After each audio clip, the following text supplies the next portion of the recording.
max speed into number 3. Wow, woed it down way harder than anybody else has.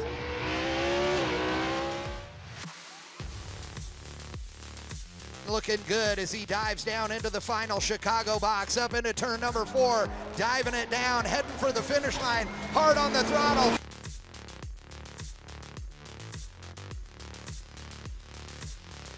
You are a bad, bad, evil bastard. That was badass. Wow. Wow, that was exciting. We just got done with UMI's King of the Mountain, where we had 127 of the best racers in the country converge on UMI Motorsports Park. We ran the Turn 1 shootout with the top 48. We crowned 4 champions, including 1 King of the Mountain. What a great night in the Super Bowl of Autocross. I'm Ramey here from UMI Performance.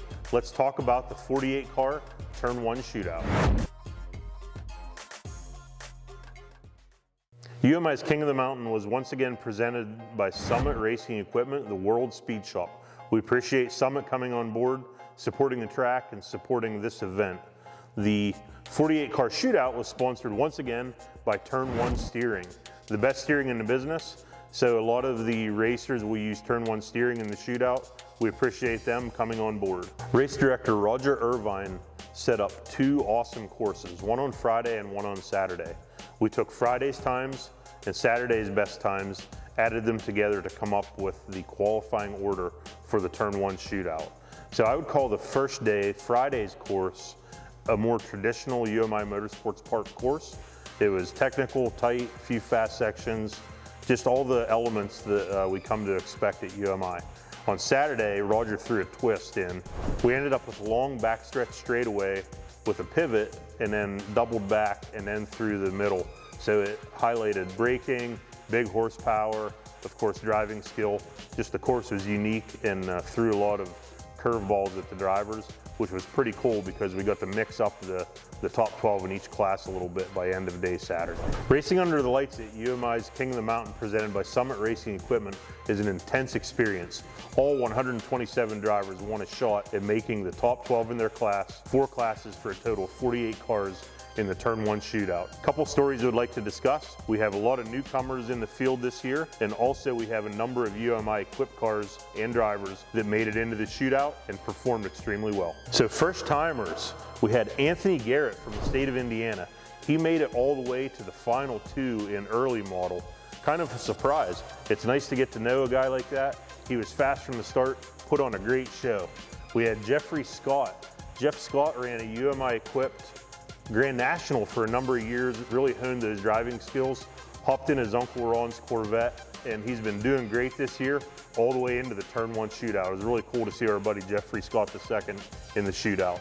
Blake Woolen, what a crazy guy. So he took a C6, put a blazer body on it. He's kind of in the unofficial truck class, made it to his first Turn 1 shootout. Pretty awesome. Tony Grace from Michigan, towed down from Michigan, put her solidly in the shootout. Ken Halsil, he's a Pro Solo STR national champion, and his daily driver BRZ also made it into the shootout.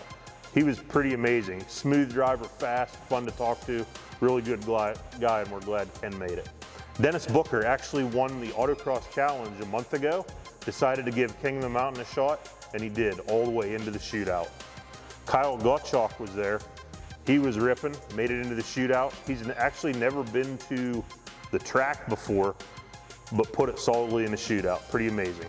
David Marcus, a famous name in the autocross world. He's actually a 3-time SCCA Pro Solo champion, as well as a 3-time SCCA Solo champion, and also made it to the class winner at One Lap of America.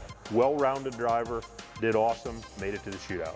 And also we have a number of UMI equipped cars and drivers that made it into the shootout and performed extremely well. Justin Null from value dealer Vector Force Industries made the 14-hour tow with his family. Shout out to his kids, thanks for coming. Null and the Vector Force Chevelle Malibu made it into the shootout yet again. 1,000 horsepower, big turbo, great handling. Congrats to Justin Null. Speaking of our value dealer Vector Force, one of his team drivers, Devin Whitman, also made it into the shootout in the Snowflake Camaro, he likes to call it. It actually has our new 2147 spline bar on the back, which has been a great addition to the 3rd and 4th gen UMI product line. Speaking of that spline bar, we also had John Wanagoo, Cam Winter, and JJ Mulrich, a winner at UMI Motorsports Park many times. Wanagoo also has won at UMI. Both of those guys also run the UMI spline bar, as well as the full Corner Max kits on their 4th gens. So we appreciate all the UMI equipped drivers and really are proud of them for making it into the shootout. The Turn 1 shootout consists of knockout style qualifying, where we take 12 cars from each class, they run against each other in class and whittle it down to 6. 6 cars move on, 6 cars stay in the pits. Then we run 6 cars from each class, where 2 cars move on. In the round of 2, the winner moves on to the championship round and is also crowned the Class King. Ladies and gentlemen, it is about that time. As expected, the Turn 1 48 car shootout was awesome. Let's start with early model A+ powder coaters. The ground pounders put on quite the show. Perennial favorite Adam Schoonmaker and Mike Wolf actually coned out early in the round of 12, which makes it go down to 10. The 6 that moved on was newcomer Anthony Garrett, Steve Ike, Nathan Johnson, Ron Scott, his nephew Jeffrey Scott II, and Sean Aldinger. So it's a pretty good group. 4 of them we expected. Anthony Garrett and Jeff Scott II we did not expect, but it's awesome to have them move through to the round of 6. We wanted to give a shout out to Jeff Scott II and Garrett for moving on. That's a pretty big accomplishment here at King of the Mountain. So no cones in the round of 6 made it just a pure speed thing for the guys. So they were all running nice and clean. When the dust settled, it was newcomer Anthony Garrett makes it all the way to the Class King finals in A+ powder coaters early model. Garrett on the run of his life. I don't know if he's ever run for $3,000 before, but he is right now. So I call him the Iceman for this show. Nathan Johnson. Nothing seems to rattle him. He just goes faster and faster and faster. Saving the car for the next 3 Whoa! runs here. Yeah, hanging the tail. Dude. Nice job, Nathan. Great dude, quiet outside the car like we mentioned on the live stream, but when he gets behind the wheel, he's a crazy maniac, psycho, super fast guy. Nathan Johnson ran clean, Garrett did not. Nathan Johnson had the speed to end up being your A+ powder coaters early model Class King. That is a message being sent right there. This year we were fortunate enough to have Legacy Innovations hop on board to sponsor the mid-model class. The mid-model class blurs the line between the old muscle cars and the modern stuff. So we had the round of 12 with a couple surprises. The first time Blake Woolham has been in the shootout, Matthew Radman, and actually previous Class King Chris Wheatcraft all coned out in the round of 12. That left 9 spots available with 6 drivers moving on. Big Smitty actually grabbed a cone in the first round of the round of 6. When we started the round of 6, we had Bernie Duplon, Andy Urbanski in the supercharged BMW, Brian Johns, Mike Casino, Big Smitty, and Chris Jensen. So a lot of big names in the top 6 of mid-model class. Brian Johns and Mike Casino ended up moving on to P1 and P2 in mid-model, with Casino in the Andrew Ziolo Monte Carlo. Ziolo actually surprised co-driver Mike Casino by showing up with a new LS LT hybrid engine, big brakes, and a sequential built by Smitty's Custom Auto, one of our great track sponsors. So Casino really had a weapon here in the round of 2. When the dust settled though, Casino had a little bit of cone trouble. As long as Jackpot doesn't get in any more cones, but I see Cone Crew running out there. Keep in mind, he only had about 8 or 10 runs in his car in its configuration ever before. That put UMI Equipped Brian Johns as the Legacy Innovations mid-model Class King. Late model ready to rock and roll. The best companies in the business support UMI Motorsports Park. In this case, the Forge Line late model class here at King of the Mountain, presented by Summit Racing Equipment. We had a couple cool stories in late. We have newcomer Dennis Booker and Ken Halseel making their debut shootouts here at UMI Motorsports Park. We have a few things to mention about these guys. Booker mentions, King of the Mountain was the most exciting event I've ever done with my car. The anticipation and nerves leading up to the shootout was unbearable, but also oddly fun because of the people and drivers rooting for one another. Pulling up to stage, sitting waiting for the previous car to fly through the gate in front of me at nearly 100 miles per hour, eased my mind and I remember, hey, I can do this. The shootout course was excellent. That's pretty cool. So Dennis Booker actually won his class in Autocross Challenge. So Autocross Challenge class champion, made it through to the round of 6 in the Forge Line late model class at the Turn 1 shootout. Pretty cool from Dennis Booker. And one thing that Ken Halseeld kind of failed to mention, he left out a small detail. He was one of the course designers at SCCA Solo Nationals.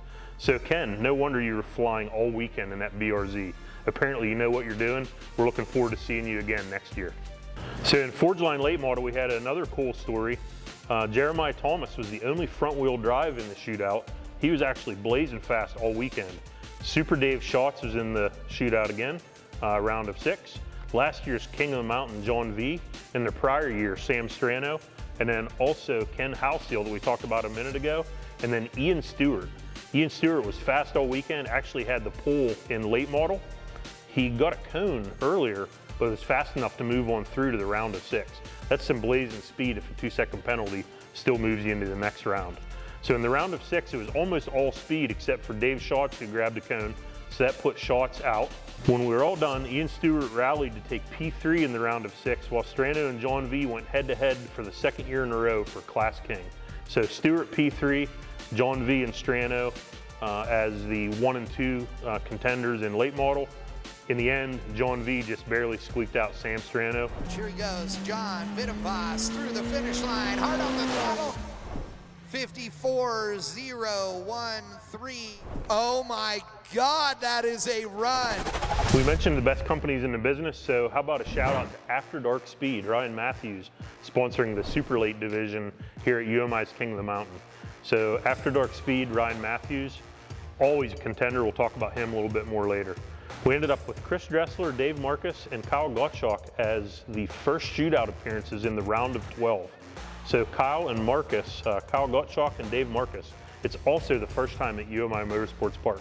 So we got lots of fast guys in the super late division. So unfortunately, Dressler would cone out on his first run, but I talked to him a little bit before, during, and after, and he was pumped to make the shootout. I think we're going to be seeing more of Dressler next year. So Dave Marcus, Ryan Matthews, After Dark Speed, Jamie Elliott, Duke Langley, all the way from Oregon, Brian Peters, multi-time SCCA national champion, and Sean Krebsbach moved on to the round of 6. So it's cool to note here that Brian Peters, Ryan Matthews, along with Ron Scott in the early division, are the only drivers to compete in all 7 King of the Mountain shootouts. I know Ryan Matthews was especially proud of that, so shout out to those guys. That's a big deal to make it to the top 12 in class at all 7 events. That means you're a great driver, bring a great car, great skill set. Pretty cool to those guys. Shout out to them. So in the round of 6, Dave Marcus and Langley would cone out, which put Krebsbach and Peters in on speed. For the After Dark Speed Super Late Model Class Championship, we saw Brian Peters in John Hogan's C8 E-Ray against Sean Krebsbach, a previous year's champion, in his Mighty Evo. When the dust settled, Peters ended up just a tick short, which put Krebsbach into the finals. Diving it down, heading for the finish line, hard on the throttle, 52.779. No! 51.599! In the end, we wound up with the class champion in each division, early, mid, late, and super late. So the finals went 3 runs per class, 1 car at a time. So we had early go, and then mid, and then late, and then super late. Then we cycled back to early, mid, late, super late, and so forth. King of the Mountain is always full of interesting backstories. So Nathan Johnson and Brian Johns unknowingly set off to run against each other. When they were all done, they ended up with Nathan Johnson with a 170.54 combined time and Brian Johns 170.006. So the 2 older cars, early and mid model, were within half a second after the shootout. That's pretty close racing. In the late model category, John Vittenbos ran a 159.386 all clean in the finals, whereas Sean Krebsbach ran a 156.37, once again, all clean. I don't know if Krebsbach hit a cone all weekend. If he did, it wasn't many, but man, can he run that car fast and safe. The goal of UMI's King of the Mountain, presented by Summit Racing Equipment, and also the 48 car Turn 1 shootout, is to find the baddest autocrosser in the land. I'm looking at Krebsbach's notes here. He ran a 52.3, 52.5, a crowd psychotic 51.599, 52.111, 52.171, 52.089. The Evo is clearly flying. Sean Krebsbach was on his game, and that's what made him the $10,000 winner and the only two-time winner of UMI's King of the Mountain. We'll see you next year.